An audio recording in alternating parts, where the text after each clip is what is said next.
MSF రాష్ట్ర అధికార ప్రతినిధి కొమ్ము శేఖర్ మాదిగ, అలాగే ఎంఎస్పీ మరియు అనుబంధ సంఘాల సీనియర్ నాయకులందరూ ఈ ప్రెస్ మీట్ లో పాల్గొనడం జరిగింది. ఇప్పుడు మాట్లాడతారు. అలాగే ముందుగా ఎంఎస్ఎఫ్ జాతీయ అధ్యక్షుడు సిహెచ్ సోమశేఖర్ గారిని 20 నిమిషాలు ఈ ప్రెస్ మీట్ ఉద్దేశించి మాట్లాడవలసిగా కోరుతున్నాం.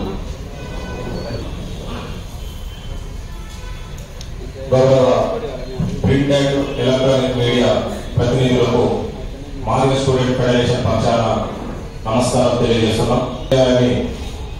ప్రభుత్వం పైన పెట్టినటువంటి డిమాండ్కు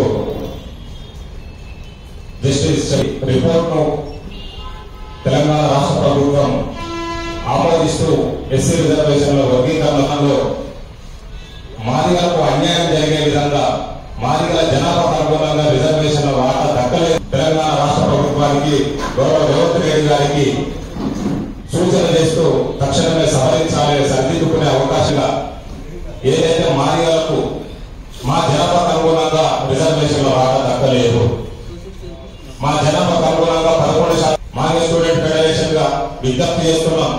మా నాయకుడు చెప్పినట్టుగా సవరించుకునే సమయం ఉన్నది కనుక సవరించమని మాదిగ స్టూడెంట్ ఫెడరేషన్ గా విజ్ఞప్తి చేస్తా ఉన్నాము. అడ్వాన్స్ కులాల